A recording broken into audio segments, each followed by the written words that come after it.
Bien, je crois que,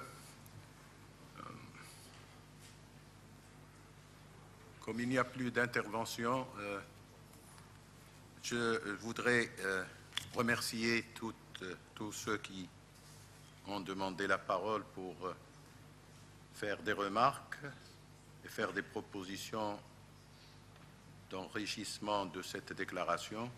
Comme je le disais, une déclaration, c'est toujours difficile. On ne peut pas tout mettre. Mais il faut bien se dire qu'une déclaration est inséparable des actes du forum. Ces actes intègrent toutes les interventions qui ont été faites. Une déclaration, c'est simplement d'en faire une synthèse.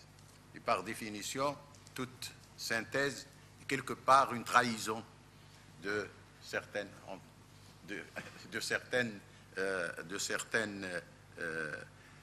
parties de ce riche, de la richesse de ces actes. Je voudrais faire quelques remarques et demander bien entendu à nos amis qui sont là de compléter ou de me corriger. Je voudrais dire d'abord quelque chose sur ce rapport entre nous et les autorités politiques responsables des politiques économiques, des politiques. Nous sommes effectivement, je parle d'abord du HCP, nous avons pendant maintenant 10 ans procédé à des travaux qui sont toujours passés dans cette ouverture où il y avait toujours eu beaucoup de débats contradictoires. Et nous les avons faits toujours en toute indépendance institutionnelle, et notre seul objectif, c'était de participer à la diffusion des idées, à la diffusion des visions contradictoires pour enrichir la réflexion dans notre pays et, au-delà, en essayant d'assurer la promotion de certains projets qui dépassent le Maroc. Bien entendu, les États en font ce qu'ils veulent. Les gouvernements en font ce qu'ils veulent. Et je peux vous dire qu'au Maroc, par exemple, entre nous, HCP et le gouvernement, nous avons eu très souvent des tensions parfois très fortes, qui se sont traduites parfois par des polémiques publiques. Il faut bien se dire que nous ne sommes pas là pour décider de ce que doit faire le gouvernement. Mais nous sommes là, justement, comme forum ouvert, auquel nous invitons toujours des experts, des hommes politiques, des membres de la société civile, des parlementaires.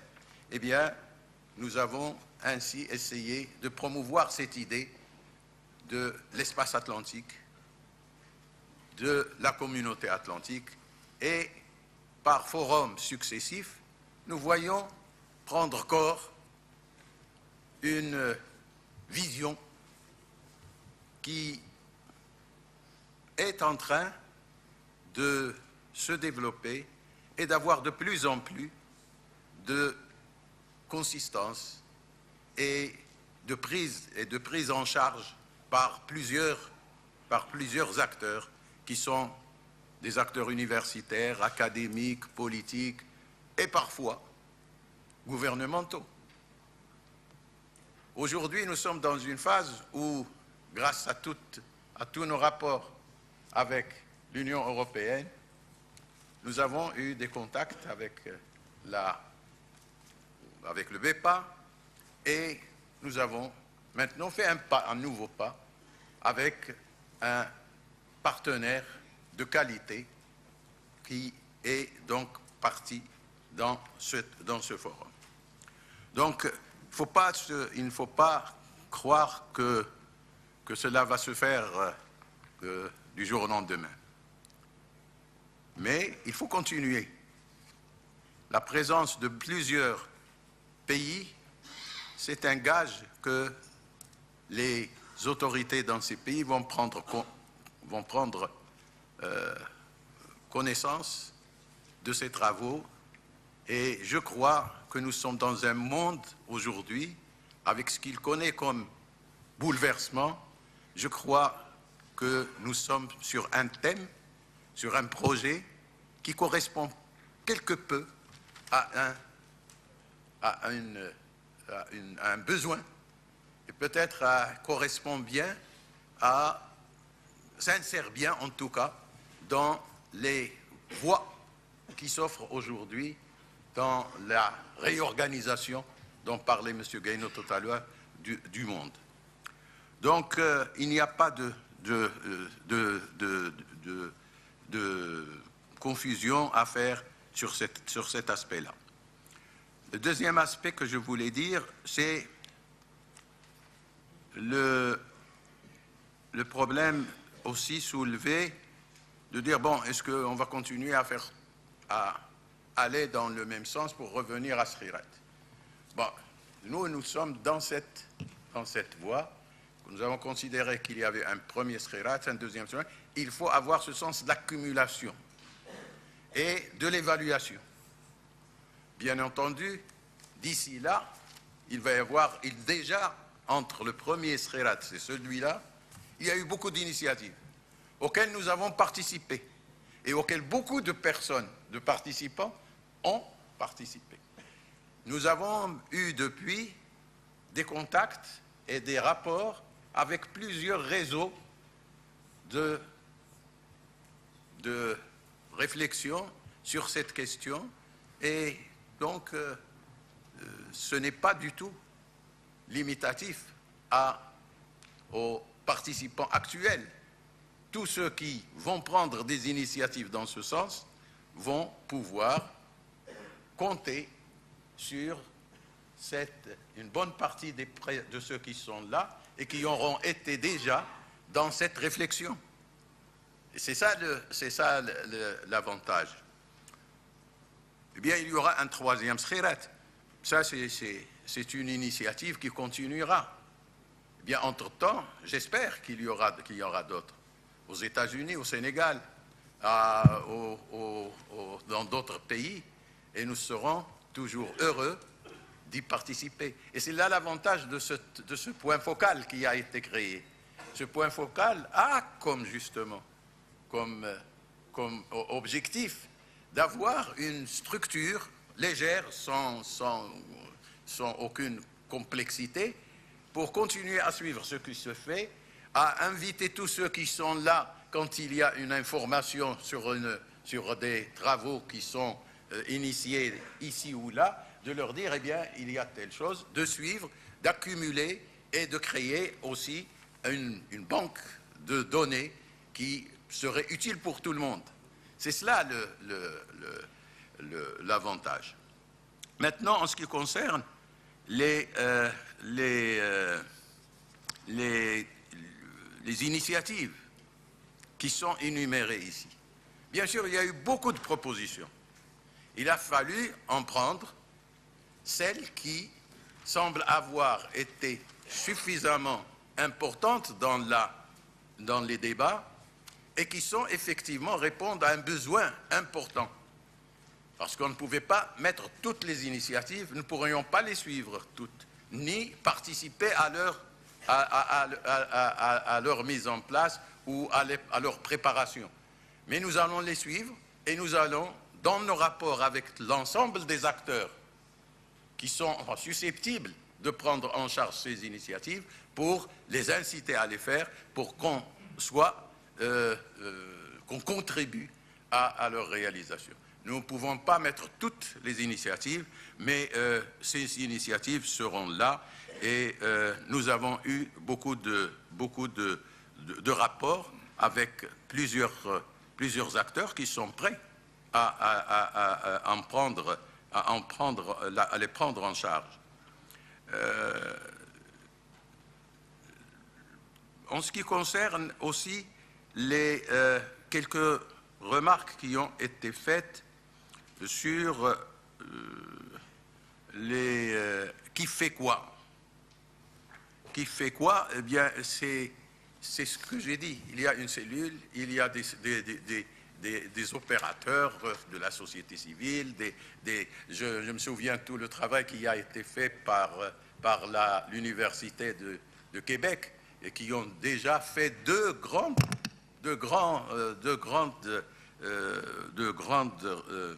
réunions de travail sur un certain nombre je voudrais dire, en ce qui concerne la Méditerranée, ce passage sur la Méditerranée, je crois qu'il introduit effectivement une certaine confusion. Et je pense, si tout le monde veut bien en convenir, c'est de le supprimer carrément, parce que je comprends les rédacteurs qui voulaient dire, bon, il y a des problèmes, il entre dans le cadre des problèmes qui se posent et donne un exemple d'une structure qui a déjà eu un passé, etc., et qui pourtant a un certain nombre de difficultés. C'est uniquement pour qu'il y ait une nette conscience que les choses ne vont pas se faire du jour au lendemain, qu'il y a des difficultés, qu'il y a des problèmes, qu'on s'inscrit dans une démarche, qu'on s'inscrit dans un projet. Il faut y croire et il faut avancer. Si cela introduit une certaine confusion, je m'en remets au comité de rédaction. Comme ce n'est pas, s'il n'y a aucun problème, on peut effectivement éviter toute confusion sur cet aspect-là. Alors, il y a quand même aussi un certain nombre de remarques qui ont été faites, qui souhaitaient que certaines propositions qui ont été faites au cours de ce travail soit intégré dans la déclaration finale. Ça serait alourdir la déclaration finale. Moi, je crois que ce qui est important, c'est de savoir que les actes de ce forum seront publiés, qu'ils sont déjà sur Internet, qu'ils sont déjà diffusés aujourd'hui. Je vais vous donner tout à l'heure, puisqu'on a créé un site spécial pour ça, et on peut y faire référence. Maintenant, les questions des banques centrales, nous n'avons aucune autorité particulière à engager les banques centrales ou les parlementaires. Mais il y a eu déjà le président de l'Union interparlementaire, internationale, qui déjà s'est engagé à réunir les parlementaires. Déjà ici, ce que nous faisons, c'est un appel à des acteurs qui croiraient dans cette perspective à participer, à contribuer à sa mise en œuvre, à sa promotion et à sa mise en œuvre au fur et à mesure. Donc, nous n'avons effectivement pas d'autorité particulière, mais nous faisons des propositions. Ce sont pas même on peut dire ce n'est pas des recommandations. D'ailleurs, nous ne disons pas recommande, nous disons propose. C'est une proposition. Il faut que nous nous mobilisions tous, chacun dans sa région, et chacun, selon ses possibilités, à peut-être voir dans quelle mesure, chez lui ou ailleurs, puisse se mettre en place ces initiatives. Nous avons beaucoup de partenaires qui croient et qui veulent bien nous aider. Il y a certains réseaux aux États-Unis, il y a certains milieux académiques, comme au Canada. Il y a maintenant à l'Union européenne une volonté de faire émerger ce projet. Il y a beaucoup de partenaires dont le centre de développement de l'OCDE qui croit en cette idée. Il y a la BAD, la Banque africaine de développement, qui déjà envisage de faire quelques activités. Voyez-vous, c'est une espèce de boule de neige dont nous devons essayer de faire grossir autour de cette idée. Le séminaire, le forum 2014, nous avions déjà décidé avant de faire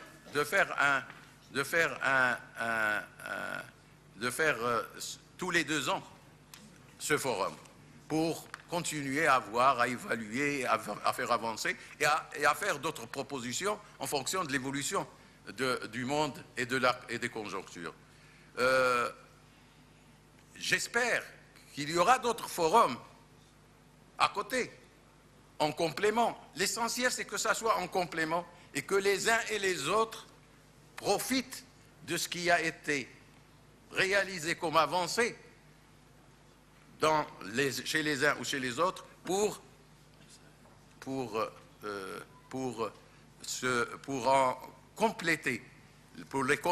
compléter et pour que cette idée bénéficie du maximum d'accumulation réalisées.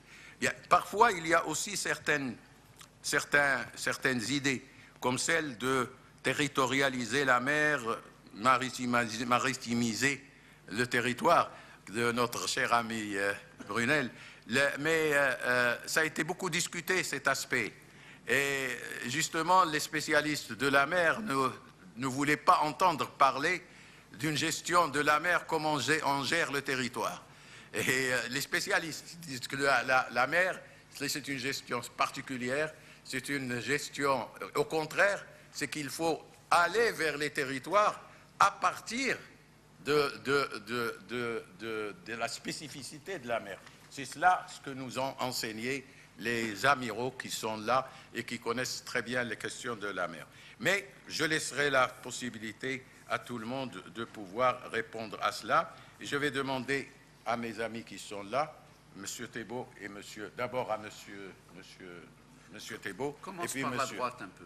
Je commence par la droite. Vous m'avez démasqué. Bien, non, j'ai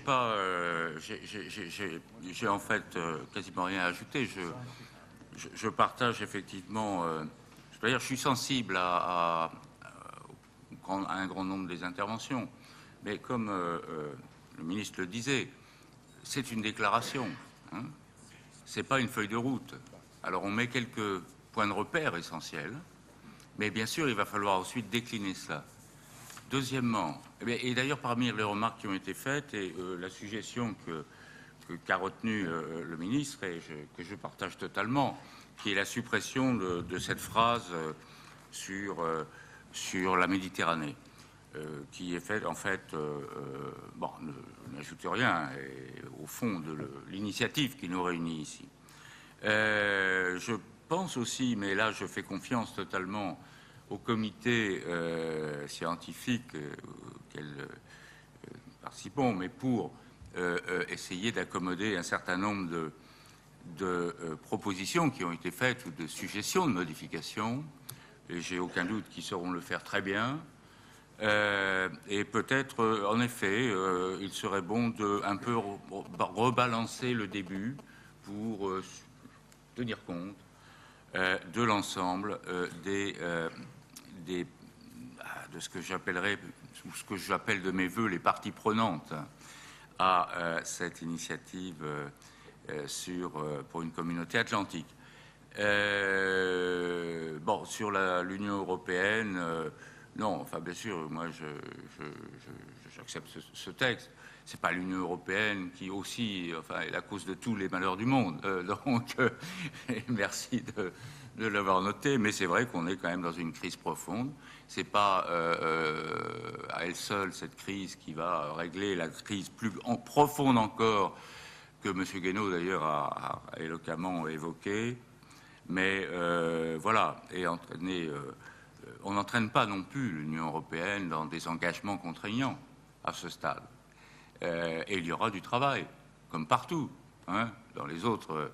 Donc, mais en tous les cas, je peux vous dire que si je suis ici, c'est que cette idée est quand même portée fortement, au moins par la Commission, et aussi nous avons eu M. Vimont qui était là, donc est quand même portée fortement. Alors, il y aura un travail à faire, chacun, je dirais, sur son continent, hein, et donc, voilà, moi je crois que c'est une dynamique, je dirais un peu la dynamique de Skhirat, hein, qui a commencé en 2009, qui se poursuit, et cette dynamique s'amplifie. Et je trouve que cette rencontre était très... enfin, je ne veux pas conclure tout de suite, mais enfin, je vois aussi... et que cette dynamique est sur une phase ascendante et prometteuse. Mais aussi, comme on dit, la montagne... On est au pied d'une montagne importante. Mais qu'est-ce que vous voulez, hein, on est dans une période où il faut savoir affronter et au lieu de se cacher les obstacles. Voilà ce que je souhaitais dire. Pour finir, je dirais que parfois, bon, les diplomates qui sont ici et dont je ne suis pas, mais depuis le temps que nous écrivons, enfin nous faisons ce travail, comme il a été bien dit, d'écriture, de compromis, de textes, de déclarations dans les instances européennes. J'ai souvent entendu dire cette expression que vous connaissez, que parfois un peu de comment dirais-je j'ai perdu la phrase. Non. Parfois, il faut parfois dans les déclarations ou dans ces textes de ce genre un certain flou artistique pour essayer de parvenir à des points de consensus, un point de consensus. Voilà, merci Monsieur le Président. Merci. Je vais donner la parole à M. Jorge Fraga de Macédoine. Merci. Je vais la